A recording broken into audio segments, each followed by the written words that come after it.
Recording is on.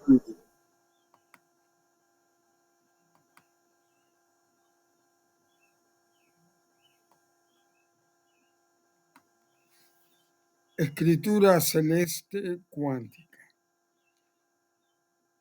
La solución de la cosmología inflacionaria a los problemas del horizonte y de la planitud fue su paso inicial a la fama. Como hemos visto, estos fueron logros importantes, pero en los años transcurridos desde entonces, muchos físicos han llegado a creer que otros logros de la inflación comparten el número uno de la lista de contribuciones más importantes de la teoría.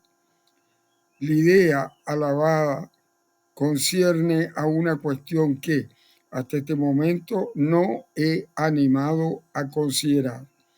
¿Cómo es que hay galaxias, estrellas, planetas y otros objetos compactos en un universo? En los 3 últimos capítulos le pedí que se centrara en escalas astronómicamente grandes, escalas en las que el universo parece homogéneo, escalas tan grandes que galaxias enteras pueden considerarse como simples moléculas de agua, mientras que el propio universo es el vaso de agua entero. Pero antes o después, la cosmología tiene que enfrentarse al hecho de que cuando se examina el cosmos en escalas más finas, se descubren estructuras compactas como galaxias. Y aquí, una vez más, nos enfrentamos a un rompecabezas. Si el universo es realmente suave, uniforme y homogéneo a grandes escalas, características que están apoyadas por la observación y que están en el corazón de todos los análisis cosmológicos, ¿de dónde pudo proceder la existencia de grumos en escalas más pequeñas? El creyente acérrimo en la cosmología de la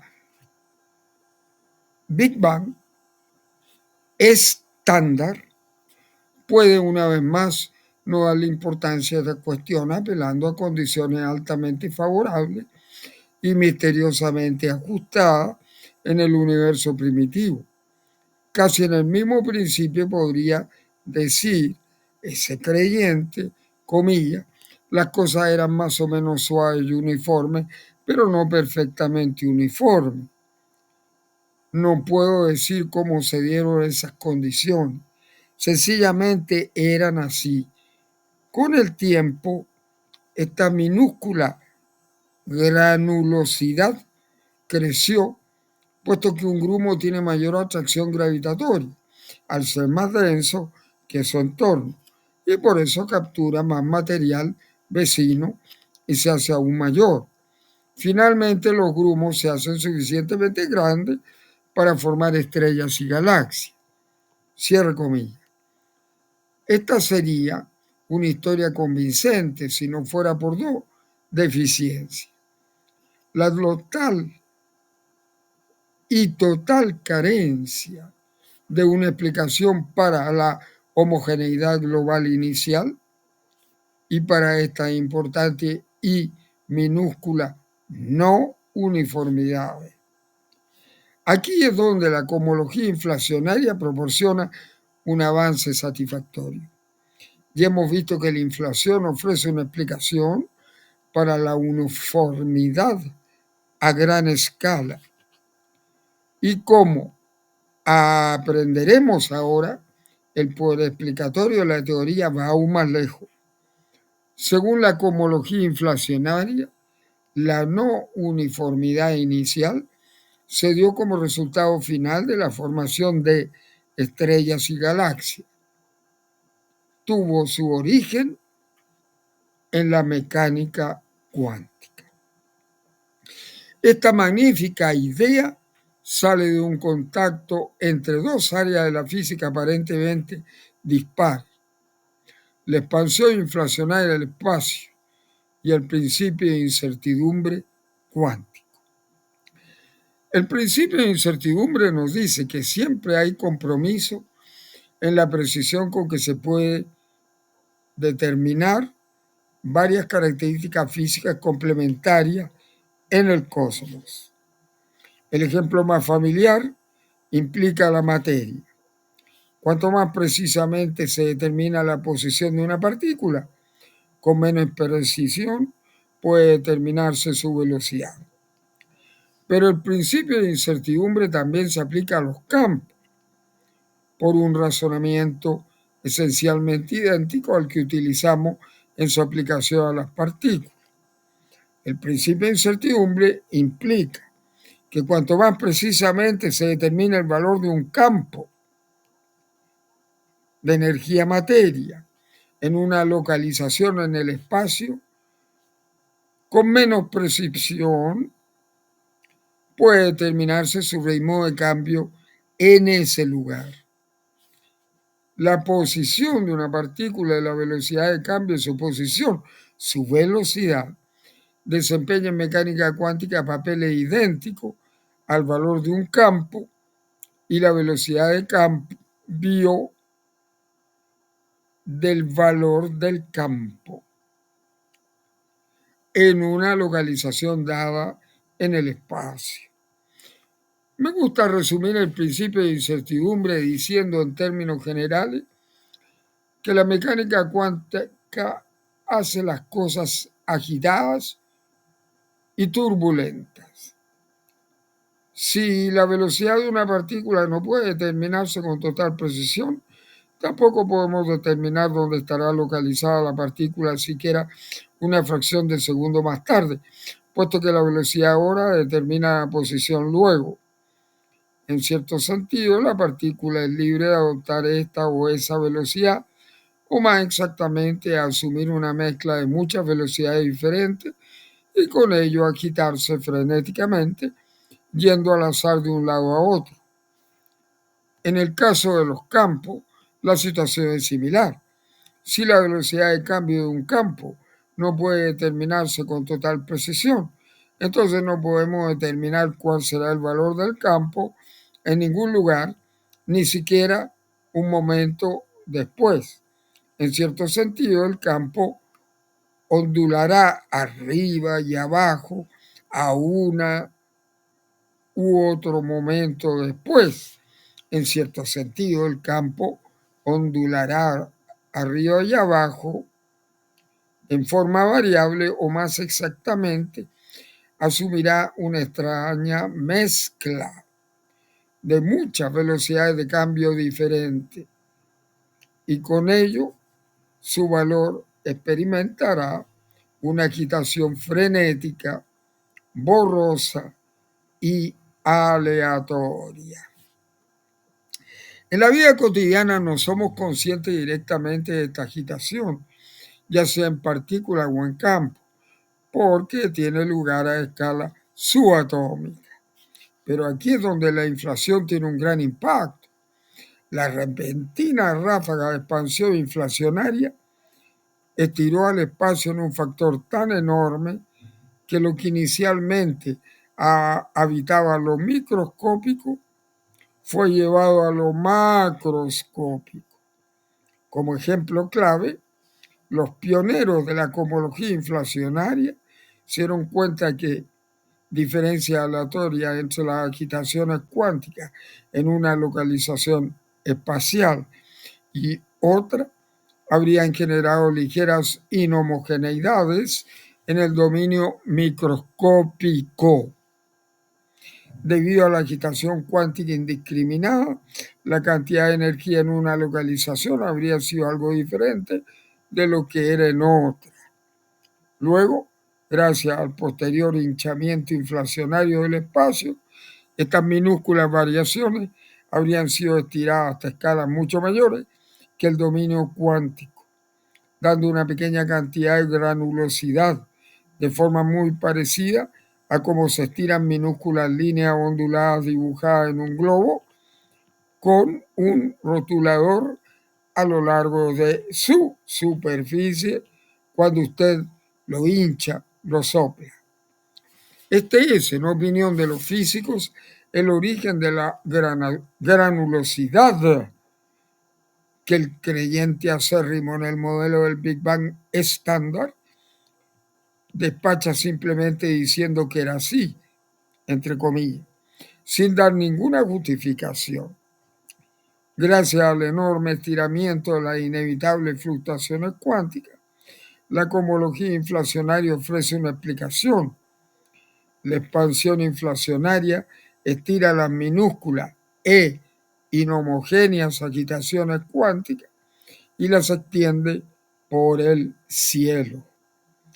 Durante los miles de millones de años siguientes, estos grumos minúsculos siguieron creciendo gracias al agolpamiento gravitatorio, igual que en la imagen del Big Bang estándar. Los grumos tienen una atracción gravitatoria ligeramente mayor que sus entornos, de modo que atraen material vecino y se hacen aún más grandes. Con el tiempo los grumos se hacen lo bastante grandes como para dar la materia que constituye las galaxias y las estrellas que las pueblan. Ciertamente, hay muchos pasos detallados cuando se pasa de un grumo a una galaxia, y muchos de ellos todavía están por explicar. Pero el marco global es claro. En un mundo cuántico nada es nunca perfectamente uniforme, debido a la agitación inherente al principio de incertidumbre de Werner Heisenberg. Y en un mundo cuántico que experimenta expansión inflacionaria, tal uniformidad puede estirarse desde el micromundo hasta escalas mucho mayores, proporcionando la semilla para la formación de grandes cuerpos astrofísicos como las galaxias. Esa es la idea básica de cómo y del modo que siéntase libre para saltar al próximo párrafo si lo desea. Pero para quienes estén interesados, me gustaría hacer la discusión un poco más precisa. Recordemos que la expansión inflacionaria terminaba cuando el valor del campo inflatón se deslizaba hacia abajo por el cuenco de la energía potencial y el campo cedía toda su energía retenida y su presión negativa. Describíamos esto como algo que sucedía uniformemente en todo el espacio. El valor inflatón aquí, allí y en todo lugar experimentó la misma evolución, pues eso es lo que sale de forma natural de las ecuaciones que lo gobiernan. Sin embargo, esto es estrictamente cierto solo si ignoramos los efectos de la mecánica cuántica.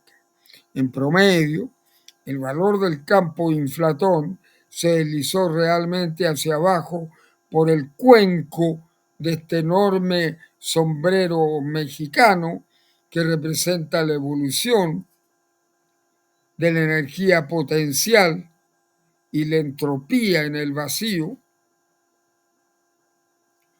como esperamos al pensar en un sencillo objeto clásico como una cánica que rueda por un plano inclinado. Pero de la misma forma que es probable que la rana que se desliza por el cuenco salte y se agite, la mecánica cuántica nos dice que el campo inflatón experimentó temblores y agitaciones. En su deslizamiento hacia abajo, el valor del campo puede haber saltado o haber sufrido una pequeña agitación en uno u otro lugar. Y debido a esta agitación, el inflatón alcanzó el valor de mínima energía en diferentes lugares en instantes ligeramente diferentes. A su vez, la expansión inflacionaria cesó en instantes ligeramente diferentes en diferentes localizaciones en el espacio. de modo que la cantidad de expansión espacial varió ligeramente de un lugar a otro, dando lugar a inhomogeneidades, arrugas del espacio-tiempo, similares a las que se ven cuando el que prepara la pizza estira la masa un poco más en un lugar que en otro y crea un pequeño bulto. Ahora, la intuición normal dice que las agitaciones que surgen de la mecánica cuántica serían demasiado pequeñas para ser relevantes a escala astrofísica. Pero con inflación, el espacio se expandió a una velocidad tan colosal, duplicándose en tamaño cada 10 elevado a 7 segundos, que incluso una duración de la inflación ligeramente diferente en lugares vecinos dio como resultado una arruga importante. Digamos que el universo se expandió con respecto a su volumen original en 10 elevado a 90 veces o más. De hecho, los cálculos llevados a cabo para realizaciones específicas de la inflación han mostrado que las realizaciones generadas de esta manera tienen tendencia a ser demasiado grandes. Los investigadores suelen tener que ajustar los detalles en un modelo inflacionario dado. La forma precisa del cuenco de energía potencial del campo inflatón, por supuesto, para asegurar que la agitación cuántica no predice un universo que sea demasiado grumoso. Y de ese modo la cosmología inflacionaria proporciona un mecanismo a medida para entender cómo emergió la uniformidad a pequeña escala, responsable de estructuras grumosas como estrellas y galaxias, en un universo que en la mayor de las escalas aparece completamente homogéneo. Según la inflación, los más de 100.000 millones de galaxias salpicadas por el espacio como diamantes celestes no son otra cosa que mecánica cuántica, escrita en letras grandes en el cielo. Para mí, esta idea es una de las mayores maravillas de la era científica moderna. Hasta aquí esta grabación de la maravillosa obra El tejido del espacio-tiempo y su evolución cosmológica cuántica del genial físico matemático Brian Greene, gran amigo y compañero de Stephen Hawking.